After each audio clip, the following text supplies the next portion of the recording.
اعوذ باللہ من الشیطان الرجیم بسم اللہ الرحمن الرحیم۔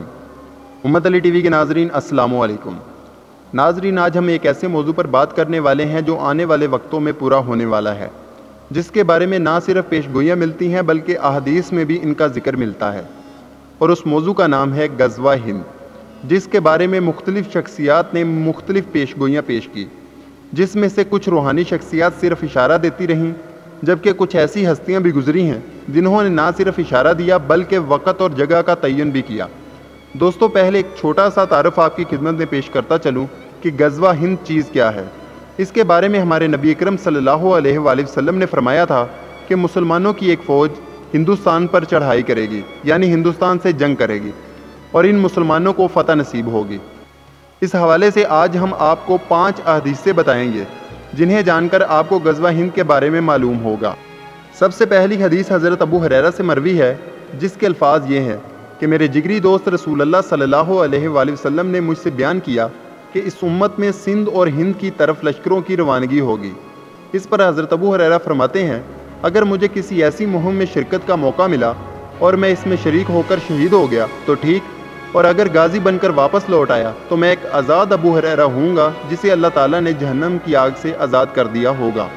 دوسری حدیث حضرت ثوبان رضی اللہ تعالیٰ عنہ سے روایت ہے کہ رسول اللہ صلی اللہ علیہ وآلہ وسلم نے فرمایا کہ میری امت میں 2 گروہ ایسے ہوں گے جنہیں اللہ تعالیٰ نے دوزخ کی آگ سے محفوظ کر دیا ہے۔ ایک گروہ ہندوستان پر چڑھائی کرے گا اور دوسرا گروہ جو عیسیٰ ابن مریم کے ساتھ ہوگا۔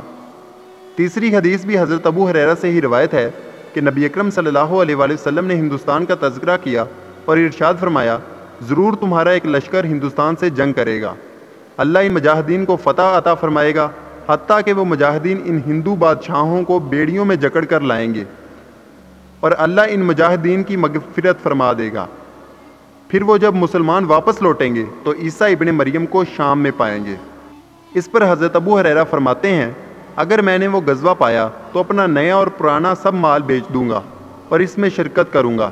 جب اللہ نے ہمیں فتح عطا کر دی اور ہم واپس پلٹ آئے تو میں ایک آزاد ابو ہریرہ ہوں گا جو ملک شام میں اس شان سے آئے گا کہ وہاں عیسیٰ ابن مریم کو پائے گا۔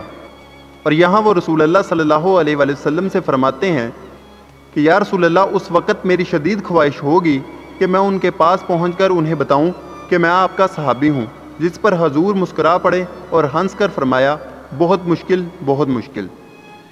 دوستو، چوتھی حدیث مبارکہ حضرت کعب رضی اللہ تعالیٰ عنہ سے روایت ہے کہ بیت المقدس کا ایک بادشاہ ہندوستان کی جانب ایک لشکر روانہ کرے گا۔ مجاہدین سرزمین ہند کو پامال کر ڈالیں گے اور اس کے خزانوں پر قبضہ کر لیں گے۔ پھر بادشاہ ان خزانوں کو بیت المقدس کی تزئین و آرائش کے لیے استعمال کرے گا۔ وہ لشکر ہندوستان کے بادشاہوں کو بیڑیوں میں جکڑ کر اس بادشاہ کے روبرو پیش کرے گا۔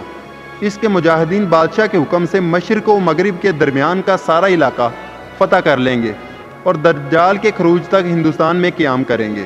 دوستو، 5ویں حدیث حضرت صفوان بن عمرو سے مروی ہے کہ انہیں کچھ لوگوں نے بتایا کہ نبی اکرم صلی اللہ علیہ وآلہ وسلم نے فرمایا کہ میری امت کے کچھ لوگ ہندوستان سے جنگ کریں گے، اللہ تعالیٰ ان کو فتح عطا کرے گا حتیٰ کہ وہ ہندوستان کے بادشاہوں کو بیڑیوں میں جکڑ کر لائیں گے، اللہ ان مجاہدین کی مغفرت فرما دے گا۔ جب وہ شام کی طرف پلٹیں گے تو عیسیٰ ابن مریم کو وہاں موجود پائیں گے۔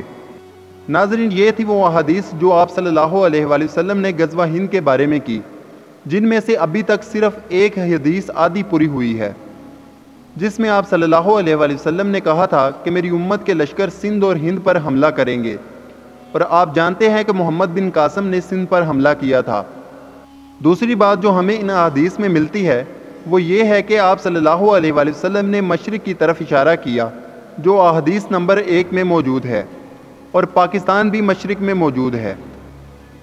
دوستو، اب ہم نعمت اللہ شاہ ولی کی پیشگوئیوں کے بارے میں بات کرنے والے ہیں۔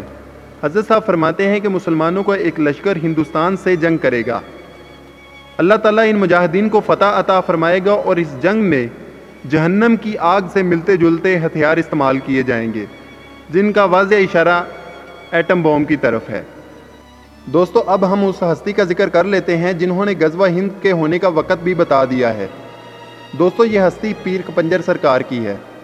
حضرت صاحب فرماتے ہیں کہ پاکستان 26 سال بعد عالمی طاقت بن جائے گا، اور یہ پیشگوئی انہوں نے 2013 کو کی۔